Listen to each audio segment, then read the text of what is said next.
Welcome to Houston Sports Talk with your host, Robert Land. Thanks for checking into the best Houston sports podcast, part of the Bleav Network. And back with me as a friend of the show, Rockets analyst Salman Ali from Red Nation Hoops. Great to see you, Salman. And is there a more fun time to be a sports fan, with the emphasis on fun, than when your team is the Rockets right now? It's got all of this potential going into a season, and they're on the upswing. Yeah, I'd like to say there's no pressure, but they seem intent on adding pressure onto themselves. But yeah, it is fun. It is fun to watch a team loaded with so much young talent like this. It hasn't happened before in my time watching the Rockets. It's quite unique to this franchise that they don't have a team, at least this century, that had this much young talent. Yeah, you really have to go back as far as young guys to Ralph and Akeem in that era. And those two guys, along with Rodney McCray, which is another high first round pick that they had at that time. And, you know, I want to get your preseason takes in a segment I'll call real narrative or fake narrative. And number one, Jabari and Sengun are legitimately stronger. You could see it in the physicality of their play style. And just, you know, what they're doing out on the floor. You know, that's something that you kind of poo-poo, but this offseason, the guy worked in the weight room. But is their physicality stronger? Is that real or fake? Probably marginally, right? I can't imagine they're like leaps and bounds, you know, stronger like than they were last year. I mean, it's only been a year, but yeah, I mean, they definitely got stronger. I think it's going to help them a lot, especially Jabari, who had a really thin frame coming into the NBA. What they need to worry about more than anything is making sure that they can keep some chemistry going offensively together and really protect that paint, because Sengun and Jabari should work great on paper. We got to see them have a really good season together last year, but obviously when they advance in their career, we would like to see them get to even greater levels, right? I'm going to go back to Jabari and kind of what you're talking about later in the show, but this is my number two preseason take. Amen Thompson's handle looks much better, and he appears to have more confidence in his jumper. Real or fake narrative? I'm going to say fake because the jumper thing is just based on such limited sample size. I don't think he had low confidence in the jumper last year. I just don't think the Rockets wanted him taking a lot. And like, it's just a function of him not having a good form, right? It's not that he doesn't have confidence. It's that the shot coming into the NBA was legitimately broken, and it's going to take some time to fix. But as far as the handle, I mean, if you look at Amen Thompson, I think most people are looking at him as a second-year player, but if you look at his age, he's the same age as Sengun and Green. Like, he's functionally a fourth-year player. We're looking at those two for leaps. I would not be surprised if Thompson has a leap himself, because he came into the league as a little bit of an older rookie. I think he's an awesome player. I mean, defensively, he's going to make all defensive teams. Just based off what I saw last year, that was way farther than I thought he was going to be defensively. And offensively, the fact that he's managing to be a plus with this broken jumper is amazing to me. We'll just have to see. We'll just have to see with greater sample size if I'm right about this with the jumper.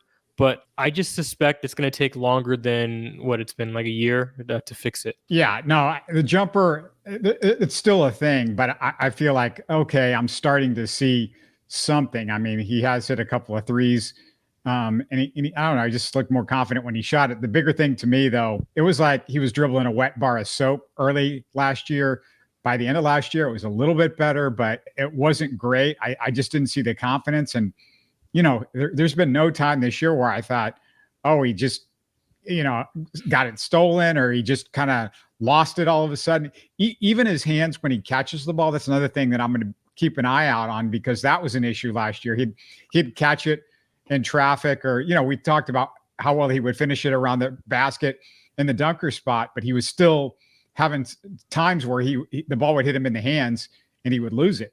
I don't want to say that I saw that last year, but like, I think the issue with him is, it's not, I don't even want to say it's an issue. It's an issue with this team. there are so many ball handlers. The limited time that he gets the ball, we're not really getting to see much, and he's not really getting a chance to gel, really. Because ball handlers, unless you've been playing in the NBA for a very long time, you need kind of reps to kind of get going with the ball, even throughout the course of a game. They have to feel comfortable with the ball. If you're just catching the ball randomly and you're accustomed to as Thompson was with the overtime elite, if you're just catching it randomly versus continuously having it in your hands, I'd imagine that's gotta be a difficult adjustment. But for him, the fact that he managed to be as productive as he was offensively in spite of the role change, in spite of playing this off-ball role, I think is probably the biggest sign of optimism one can take away, that this guy's a real player. He's a really smart NBA player. The fact that he's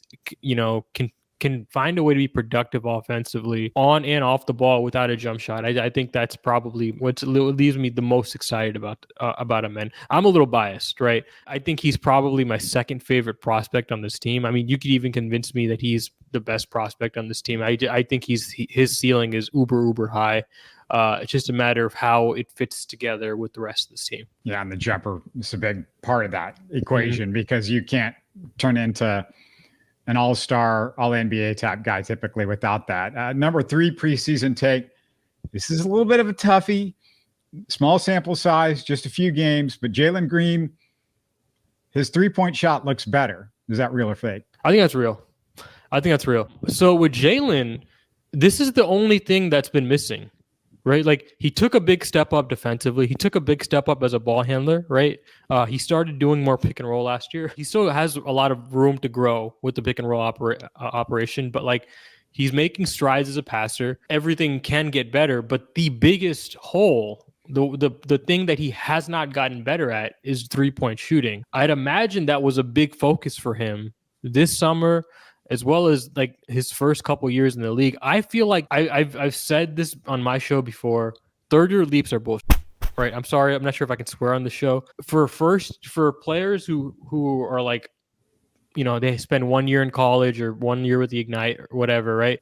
That third-year leap stuff doesn't really mean anything. It's the fourth year where I expect to see leaps, right? So I'm looking at 3 guys in particular: Green, Sengun, and I would say Thompson, because of the age. He's functionally a he's functionally a fourth-year player, right? Those 3 guys I'm expecting to see big improvements from. And with Green, it's just a matter of how much that improvement's going to be. If the jump shot is this good, what do you shoot? High 30s in the preseason? That's going to be a special season. Now, the thing with him is that he's just so streaky, right? He has stretches like this and then it goes away. But I suspect this is going to be a year where he manages to get some consistency. I think it's real. I think he's gotten better as a shooter. We'll just have to see if that theory proves out. Number 4 preseason take. The Rockets' second unit with Amen, Tari, and Stephen Thompson will be the greatest offensive rebounding second unit in NBA history. Real or fake? Half real. They're going to be really good offensive rebounding, right? They're going to be really, really. I mean, they're just a deep team. People have glommed on to the offensive rebounding, right? But I think really it's just talent. They're just stacked with talent up and down the roster, and especially defensive talent in that second unit. That second unit is really, really potent defensively, especially when you throw in Jayshawn Tate, right? Who is going to struggle to get minutes this year, I suspect. But it's been a joy to watch them really even take it another step up defensively. They were a top 10 defense last year. They're probably going to be another top 10 defense again this year. I guess the question is, can they be even better than where they were last year? Yeah, it's going to depend on how they handle the pace and keeping up the defense, because when the pace went up last year, the defense went down to a degree, even based on, pace, points per possession, that type of thing. And I think having Tari back is going to help a lot. Having Tari is just a monster defensively, especially what he does in the open floor for you is incredible. And I think he's going to really give the Rockets a boon. No question about that. And just a side observation on Stephen Thompson, even in a couple of Adams. Steven Adams. Even in just a couple of preseason games, it appears Salman, like he does 100 little different winning things on a basketball court. I knew the rebounds and the screens coming in, but the passing, the quick outlets, the decision-making, just a ton that might not show up in a box score, but shows up on winning basketball teams. And some of that, he just kind of doesn't care about the box score, right? Like everyone knows he's a tremendous, like if he's on the floor for you, you are going to get more rebounds as a basketball team. He just may not be the one picking it up. He may box out. He doesn't care if he's the one grabbing it off the glass or somebody else is. He is going to help you as a rebounding team. He's a tremendous screen setter. He does not care if he has to finish the play or not. He does not care if he's giving it to someone who makes the pass or he's just making the hockey assist, right? He like all that stuff. Steven Adams, maybe it's because he's from New Zealand, like, and they don't care about this stuff, about the box score. Like he has never cared about box score statistics. He just is someone who wants to help the team win.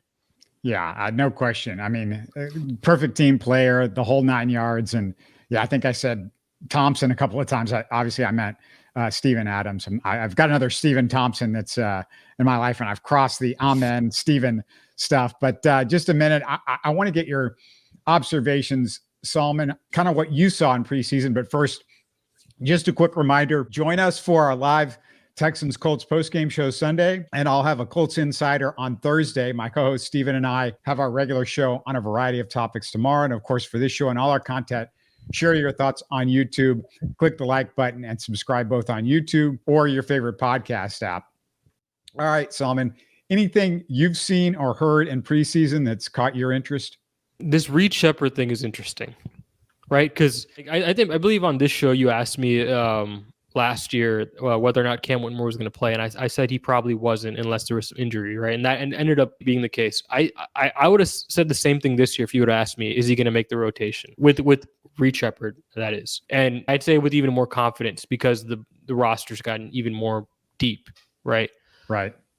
I don't know if Ime Udoka views it that way, which is interesting because this is a rookie, but he appears to be playing a ton in the preseason. And I don't know, maybe Ime kind of swerves a little bit and throws a rookie into his rotation. I don't know. Question. No, it's no. I don't even think it's a question. They're so impressed with him. Well, I do think it's a question because he's never done. He didn't do it last year, right? He has so much optionality, right? He has especially in that backcourt. He has Amen, he has Jalen, he has Fred, he has Aaron Holiday, he has Cam, he has a bunch of different ways he can go. He has off ramps to not do it. So it really is a question of like, if he does it, who's getting the short end of the stick? Who's getting kicked out, right? Like, because there are guys who are struggling to get minutes in the preseason. I'm just like, okay, so is this just a function of like Ime wants to give guys who may not play in the regular season a bunch of playing time right now before they make that switch? Or is this just kind of a rehearsal? Like Jayshawn Tate, right? Like I would have suspected he was going to be a major cog in the rotation again this year, right? I would have suspected. No, I wouldn't. Well, I mean, they're developing there's 7 young guys that they're developing. Steven Adams, and then you've got obviously Fred and Dylan. So you got 10 guys. But you don't have to play all 7 of those. I mean, like let me finish what I was saying really quick. Like, 'cause so what is the function of these vets, right? That's my question. Like, if Jayshawn Tate's not going to play, if Aaron Holiday is not going to play, if Steven Adams gets the short end of the stick, if Jock Landale gets the short end of the stick every night, right? Like if you can't have that many vets who just aren't playing, I suspect that guys are going to go to the G League. You're not forced to make a decision on Reed. You're not forced to make a decision on Cam. Like, these guys aren't coming up for contracts next year, this summer. Whereas with Jayshawn, like, he's going to be a free agent. Like, Steven Adams is going to be a free agent. Like Aaron Holiday. Like, I think these are guys who I suspect signed in Houston with the intention to play. Like, and not, obviously, Steven Adams did not sign in Houston, but Jayshawn Tate signed that contract a couple years ago with the intention to play. And the Rockets would behoove to keep his value up. So if they do have to make a trade with this contract, which I do think the Rockets are at least discussing, because that contract is kind of a sweetheart deal for a team that wants to get off salary, it's better to display him. Like, from just like an asset management standpoint, it's better to just play the veterans. And then if you feel like you need to play a rookie, like if you feel like you need to play Reed or you need to play Cam, trade the vets. right? Trade them later. By not playing them, by not playing the vets, you're not keeping their value where it should be appropriate. Well, And this is why I'm going to zag. I just disagree with you on this. Like the veterans are on contracts to be tradable commodities for if they want to go after somebody, consolidate. You go after somebody bigger. All these guys. That's what I'm saying. Like, those contracts aren't as attractive if the players aren't playing. Like, they're not. No, they're not. They're not guys that you have, because what you're talking about is like they have value to the other team. The value of the other team is they're expiring. That's the primary. But to give it the most value, they're good. They're good players. Like Jae'Sean Tate's good. He's not like a bad dude to have in your rotation. I think even on a title team, you could be like the 9th, 10th guy. I think he's a good dude to keep his value high. Steven Adams is a good player. Like, we know this. Like Jock Lando. Like I think these are guys who. Now Londale, I think they may be forced to just not play sometimes, right? Like, I don't know if there's any getting out of that. But with Tate, you might as well use the G League when you have the G League. You have to have someone down there. They don't even have Nate Hinton anymore, right? Or Jermaine Samuels, right? Like, I don't think you're going to send these two-way contract guys to fill out that roster. I think you're going to have at least one like prime player down there. I suspect it's probably going to be Reed. I suspect Cam might see some time down there. Like, there's nothing wrong with it. Here's my question. Like, what is functionally different about Houston waiting a year for the roster to get a little bit more slimmed down to play these rookies versus just them playing in the G League? What's wrong with them playing in the G League for a year? What rookies? Because, you're not sending down. The other guys are all playing, except maybe Cam Whitmore. Now, if Cam Whitmore goes down, it would surprise me a little bit. But yeah, maybe just to give him some run because he's not playing. I don't know if there's anything that they're going to send him down to, like, oh, because we need you to work on. There's stuff that he's got to work on, but I don't think he's going to get a whole lot better at that, because they tried to send him down last time and there was stuff that he did and then he would come up and then he might not have done it and whatever. So yeah, potentially Cam, but I think Cam is basically a 10th guy. And if he's hot in the first few minutes that he plays in the first half, he's like one of those. It's like a 9.5 rotation. Typically, a lot of coaches do. So he would be the half guy in the rotation. In other words, he gets a few minutes in the first half. If he's rolling, you leave him in there. If he's not, then he gets cut out in the second half or something like that. But this is my issue, Salman. I've seen this over and over again. I've heard this from everybody. I've heard this from Rockets experts. I've heard this from national guys. Conversation last year, though, with Cam, and you were extremely confident that Cam was going to make the rotation. I told you, I was like, I don't know, unless there's injuries, I don't think he will. And that ended up being the case. There had to be injuries for him to crack the rotation. I think the same is true with Reed. I just wouldn't get your hopes up. I suspect this is just like we're just going to get these guys the time right now before we have to send them down. I don't know. Maybe Ime views it differently. That's the question I have. I'm not completely 100% sure on this. I suspect what I thought going into the season, but I have some questions now. Yeah, just to finish my thought. Okay, you and all these local guys and all the national guys just assume health. Like everybody's going to be healthy. The NBA, I'm not assuming health. No, it's undefeated. There will be injuries. I'm not assuming health, though. I'm saying at a baseline, he will not be in the rotation. Like I suspect he will not be in the rotation at a baseline. We're gonna find out in the first game, and I just think you're wrong. I think the reason why he played what I thought looked like the real rotation, especially the last couple of games in the preseason, and Reed Sheppard was out there. He was the backup point guard, and frankly, I don't know what you thought. I think he looks better. He's good. This is not an indictment of Reed. This is last year when I said the thing about Cam. That was not an indictment of Cam. Like, this is just like a function of this roster stacked, and you can't play everybody. But you need a backup point guard. You don't have one. And look, Fred VanVleet's going to get hurt this year. He always does. You have a backup point guard. Who? Aaron Holiday. Yeah, no, he's not a point guard. He's a shooting guard disguised as a point guard. He's not a point guard. I mean, like, I think Aaron Holiday is perfectly competent to play backup point guard. I have no problem with him doing that. He's not a good passer. He was good last year. He's not a good facilitator. He was a good scorer. He was a good scoring guard that played the point, but he was not a point guard as a guy that sets up the offense and He get other doesn't have guys to be involved. the table setter. You have Sengun, you have Amen. Like what rule is it that he has to be the point guard on offense? Like he just has to play point guard minutes and defend point guards. Well, that's the other problem is he's not as good a defender as Reed Sheppard immediately. We can already see it. Reed Sheppard's better than him. He's not. Look, that guy's not a good defensive player. He's just not. Aaron Holiday? He's fine. He's not terrible. No, he's bad. I don't think so.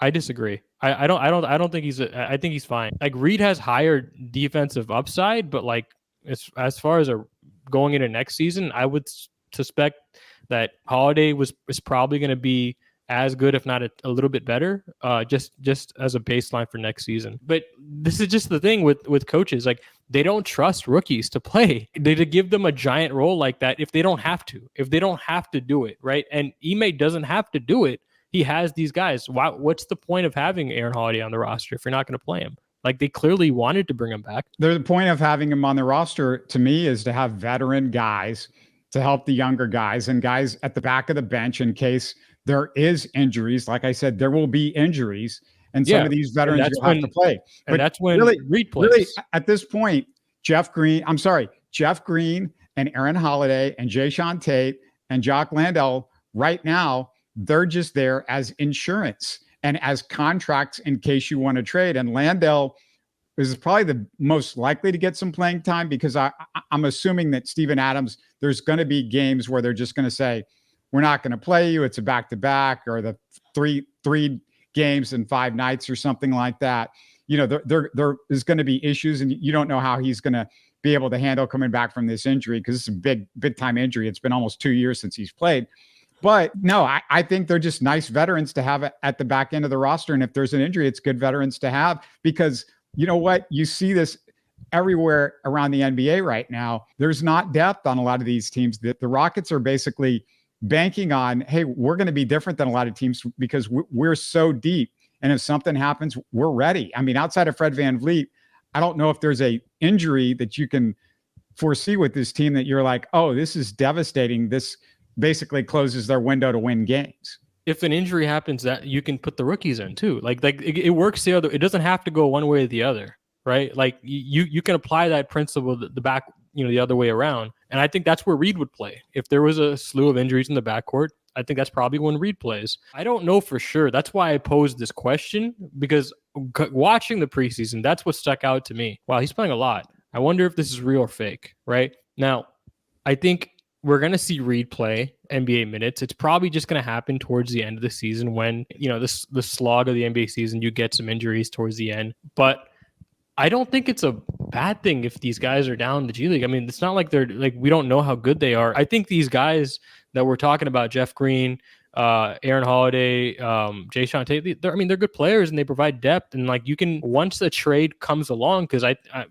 agree that these guys will be used as a salary filler for a trade probably down the line. They have established value along with the contract value. Right. Like I think that's the kind of benefit of having them on the roster. They serve a dual purpose, not just a one purpose, because these guys signed with the Rockets with the intention to play. I just like you can't bring them here without having to play them. And they seem to want to have this deep roster. And like, I think it's admirable that they've pulled this off, but I suspect that it's going to lead to them having to send guys down. There's nothing wrong in my opinion. This is just my opinion.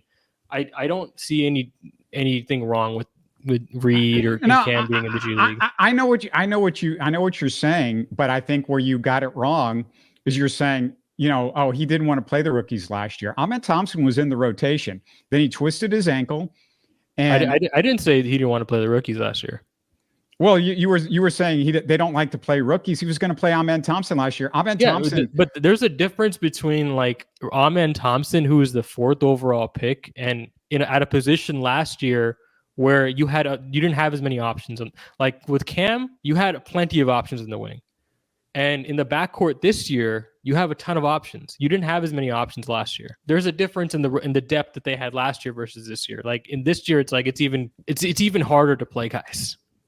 Yeah, I guess, well, this is going to lead me. I mean, we talked about Jabari earlier. This is going to kind of lead me into my next point. And I know you're seeing Amen Thompson as a point guard, and down the road he could be, but I don't see him quite there yet. And I think it's going to be based a little bit more on his shot. And I feel like really that Reed Sheppard has shown more as a point guard and kind of, his skill set fits into more what the Rockets need at point guard. So I'm going to make this case, and I'd love to get your take on this. I said Amen Thompson should be a starter this season at the end of last season. And Amen Thompson, in my opinion, should take Jabari's spot in the starting lineup, not in 2 months, but now. And here's my case. He's a better defender, better rebounder, better passer, better creator. He's one of the 4 best Rockets players right now and deserves 30 minutes a night. The starting unit badly needs more pace and athleticism with 4 below average NBA athletes in the starting 5. They're all not good athletes in the starting 5, really, as far as like high level NBA athletes. And since Sheppard appears to be Van Vliet's backup right now, and you and I disagree on this, I don't feel like there's a need for Amen to QB the bench units. And my final point is it helps Jabari. I've maintained for months that Jabari needs more shots, and the best way for him to get more shots, Salman, is to get him away from Jalen and Sengun. Do you think this is just nuts, or does this make any sense to you? I don't think it's nuts. I just disagree for a couple of reasons. Let's start with floor spacing. Jabari, it's not that I agree. Amen is a better basketball player than Jabari Smith. That's not like in dispute with me. But Jabari is a better fit in that starting lineup than Amen is, because you already have a non-shooter in Sengun out there. Having 2 just complicates things in a way that you don't have to, right? You can space the floor around Sengun, around Fred, around Jalen in a way that isn't possible with Amen being out there with Sengun. It just cramps the floor a little bit. It makes things a little bit harder to operate offensively. And he can still play starter minutes off the bench. It's not like he's not going to play a ton of minutes. With Jabari also, like that was the first reason. The other reason I would disagree is Jabari is such a player depending on confidence. His confidence was shot his rookie year, basically because he got drafted 3rd versus 1st, right? He was shocked on draft night. There was plenty of reporting on this by Kelly Eco, how that affected his confidence that entire season. I just don't think you're in a place where you want to mess with him emotionally, right? I just think you don't want to take that away from him because that could affect his performance. I'm not going to say like it hurts him developmentally, but definitely hurts him performance-wise for this season. I just don't know if I would do that. Yeah, this is where, okay, I'm going to go ahead and disagree with what you just said, and I'll explain it. Jabari needs confidence shooting the basketball just to be a 3-and-D guy, which is what he is with Sengun and Jalen out there, a guy that sits in the corner that doesn't, have an offensive role except to shoot off of those guys. I just don't think that's as good for his confidence as him getting a chance to really be more of an offensive hub. And the bench units, I think it gives him a chance to. Where you think he's capable of being an offensive hub? I think you can put him in the post. I think you can work on stuff like that. I think there's ways to. Or wouldn't you rather that go to Amen? No, because I don't think Amen is ready to be an offensive hub until the shot's there. I mean, he's a much better passer, though, right? Like, and I think he's better at scoring in the interior than Jabari. I'd rather have him be a hub for second units with a spaced out floor, which he's going to have because you're going to have a lot of shooting in both lineups. Whereas if you put him in the starting lineup, it's just he's not going to have that. Like, it hurts Amen too, right? Like, he's just not going to be able to operate the same way. Amen can't be a hub until you can't be a hub until either you have do you put him in the post? He's hubbing what? If he's standing outside, they're not going to guard him. So what's the hub? Like he is a huge rim pressure threat. Amen Thompson is. It's hard to do rim pressure when everybody is sagging in because there's no threat of your outside shot. And they're going to sag even more with Sengun down there. Right? Like you're taking away his greatest threat, which is attacking the basket. What he did last year, which I think is what would be ideal, is he was an incredible cutter, and Sengun is the best passer to hit guys cutting to the basket. And those two guys already have some chemistry together. And I feel like, look, Amen and Sengun, if you think so much of Amen, then you agree with this. And I know you like Sengun. You've always liked Sengun. So those two guys, they're both smart enough to figure something out without them having to rely on shooting. And look, Sengun, the way they've used him more often than not is in the high post, not a low post guy to where, they're clogging down off of Amen's guy. They ran in the preseason. If you watched it, there wasn't a whole lot of like low post Sengun stuff. They were running him out high. His shot, by the way, looks better, looks smoother, looks quicker. From the outside, he looks less reticent to take the 3-point shot, which is all of those things are good for his outside game. And like I said, I just feel like Amen gives you something that you need in this starting lineup.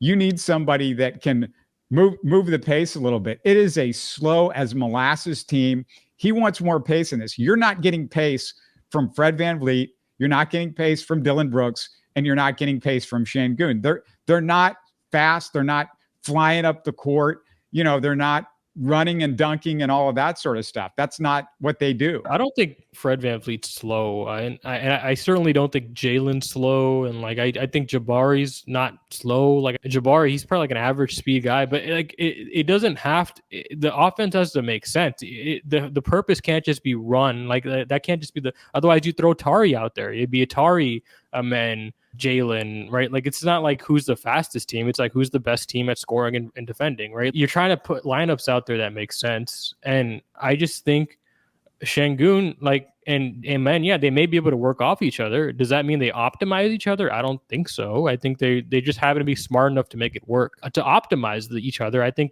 the best thing to do as a team would probably be just separate them as much as you can, right? Stagger them as much as you can. Of course, you're going to have to play them together. There's nothing wrong with having to play them together, but to optimize both of their offense, I think you're probably going to have them play as many minutes separate as they possibly can. And also, you're saying that Sengun is going to play in the high post. He plays a lot in the low post as well, right? Like he's amazing. You don't want to take that away from him, like just because you're putting a man out there. I just think that price is too high to pay, in my opinion. And Jabari next to Sengun, I just think it works really well. He spaces really well for Sengun and gives him a lot more optionality when he has the ball in the high post or the low post. I just think you're limiting Sengun by having Amen out there, and I think you're limiting Amen because you're putting another shooter out there and making other people sag off of him. Yeah, I just feel like there was so many times last year where you close the games out with Sengun and Amen. You're telling me that you're not going to close out games this year with Sengun and Amen because it's going to be so bad in spacing? It depends on how the game's going, right? Like if they're both playing really, really well, right? Obviously, you want to do that, but you have somewhat of a license to separate them before you get to that point. And I think there's nothing wrong with it because you're still going to get reps together, and it's really hard in the modern NBA to have two non-shooters like that on the floor at the same time. You need 4 shooters. You need to be 4 out. I don't think it's a 5-out league. I don't think it's ever going to get to a point where you have to be a 5-out team to win championships. But I think you're kind of at the point where you have to be a 4-out team to win championships. You kind of have to like get these guys used to having that kind of floor spacing because it's just going to make them better. Just because these guys can do things, right? Obviously, you're not going to. These guys are so smart. They're going to figure stuff out. It doesn't mean you should do it. Yeah, there's, to me, just not great spacing with this team anyway, because there is a lot of guys that don't shoot the ball all that great. I mean, we don't have 4 shooters in the starting lineup. Dillon Brooks is an average shooter. Jalen Green was a terrible shooter last year. He shot good enough, right? You got like. He was 31% from 3. I mean, that's not good enough. You just theorize that he's going to have a good 3-point shooting season, and are you just backing away from that to make this prediction? Like I don't. It's not really adding up to me. I agree he's going to have a great shooting season. I think he's going to have a better shooting season. If you're asking me, is he a bad shooter in the NBA when he when he matures? I think he's probably going to be a good shooter. Those are 4 shooters. Like Fred, great shooter. Jabari, great shooter. Dillon, last year, pretty good shooter. Jalen, I think he will be a good shooter. Off the bench, you have Aaron Holiday, great shooter. Tari Eason, I think, is a good shooter. You got Tate, who was a decent shooter for you. Like They have space. They have enough to No, make it work. Tate's a terrible shooter. And you got Jeff Green. Jeff Green's a very good shooter. Like you have a bunch of again, the Jeff Greens, the Jayshawn Tates, those guys, they're not playing unless there's an injury. Let me go back to the other stuff with Amen. Last year, they didn't have good shit. The guy just finds holes in the defense where he's cutting and he makes stuff happen. And, offense isn't always hitting a wide open jump shot. Sometimes it's making a cut to the basket. Sometimes it's, getting a rebound and getting a putback, which Amen does and did a lot more last year than Jabari did. I mean, there's a lot. Yeah, but it's not just about him offensive. It's about the team, right?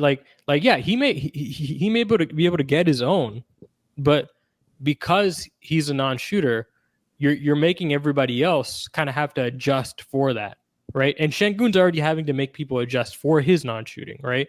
But it's fine because it's only one guy on the court, and he's such a threat inside that it's worth playing, right? With Amen, now it's two guys. You're cramping that floor in a way that you can't. It's really hard to pull off in the modern NBA. The Timberwolves are going to try to do it this year. I mean, good luck to them. I didn't like that trade for them either because Carl allowed you to play 4 out. This is just a fundamental ideology that I have, and especially and the Jabari stuff. I don't want to dismiss that either. I just think that guy's so dependent on confident, and his offensive game is so dependent on 3-point shooting. And you take him out of the starting lineup, and he's not gonna have that same confidence. Even to be that hub that you want him to be, I don't know if he's gonna be able to do that if you take such a big thing from him. These starting spots are so big for these players. Yeah, I get that part, but at the same time, I understand that if you frame it to Jabari correctly, and you go, okay, you're going to get more shots. I want you to get more shots. And in the starting lineup, when he takes shots, he probably feels like I'm taking away shots from Jalen and Sengun that have sort of established themselves as the two best offensive weapons that the Rockets have. And then, of course, there's also the fact that, Fred VanVleet gets a lot of shots in that first team. In the second team, what you've got right now is Steven Adams. He's not a guy that's going to need a lot of shots. Tari just works off of whoever he's playing with. And so there's more opportunity there potentially for him to do stuff off the bench. And I think it helps his career. If you frame it correctly to him, it helps his career more because we want to find that place in the offense for you to where you become more of a scorer.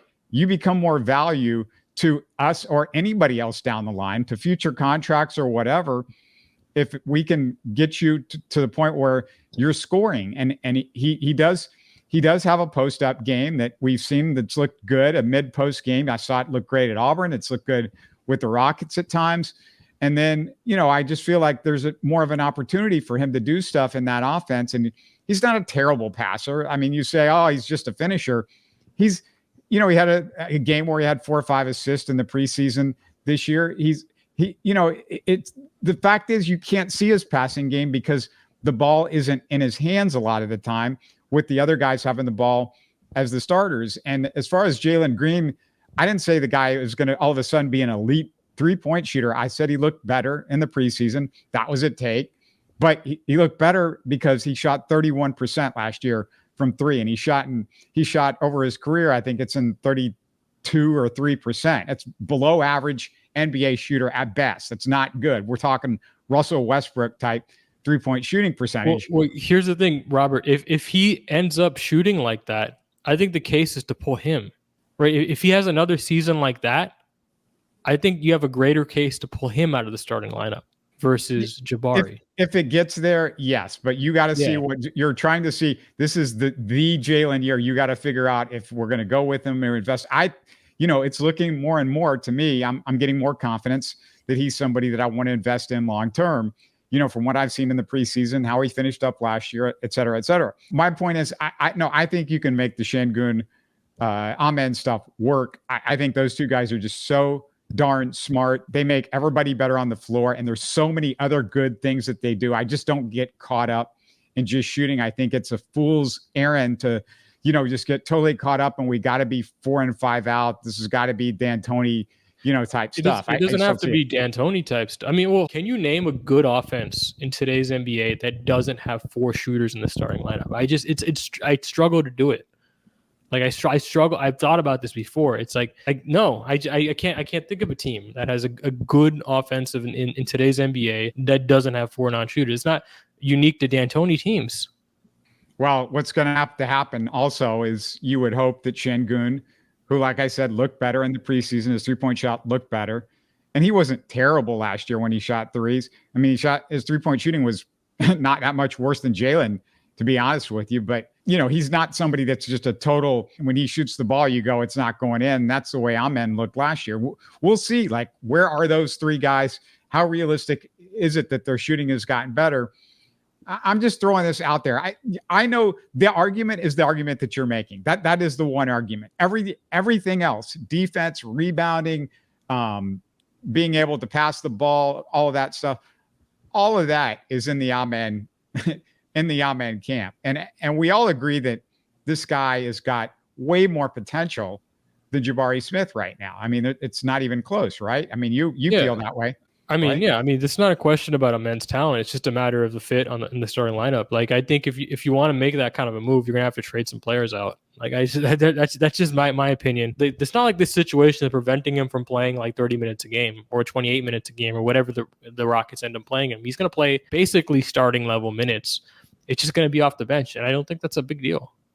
All right, well, we're gonna find out. Like this whole Reed Sheppard thing, what you said about that that's gonna. It's going to be solved here in a couple of days. So that'll be interesting. And to be clear, I don't know, right? I just, if you were to ask me to guess, that's what I would have done. But now the preseason, watching preseason has gotten me a little bit questioning it. But we'll see. Like I think regardless, it's just going to be fun to watch all these guys gel. Watch the guys that are coming back take steps up. I'm probably more than anybody fascinated to see Jalen Green this season because it is kind of a make or break year. If he's not hitting his stride by February, it would not surprise me at all if the Rockets pull the plug. It would not surprise me at all. He has it in his ability to hit his stride by then. I think he has it in his ability. We'll just have to see. Yeah, no question. We all agree on that one for sure. And just if you want to comment on what Salman had to say, and specifically to him, go check him out at Salman Ali NBA on X. That's the place to go. Everybody watching and listening, I want you to connect with him if you haven't already. And before we close this one out, let me just remind everybody that if you're watching on YouTube, that right after I'm done, look for the link to my conversation with the Ringers Miran Fader on her new Akeem biography, if you missed that. And also a link to our tribute to the Rockets' iconic voice, Gene Peterson, that we did a few weeks ago with a couple of classic Rockets media who knew Peterson personally. Couple of great shows if you're a big Rockets fan, especially old-time Rockets fan for sure. Thanks so much, Salman, for taking the time, and can't wait to do this with you again. For sure. You're listening to Houston Sports Talk. Hey, don't forget to support us by subscribing and commenting on YouTube. You can always listen to us on Spotify, Apple, or your favorite podcast app. Tell your friends about us and share our show links on social media. Spread the word, everybody. Thanks for listening.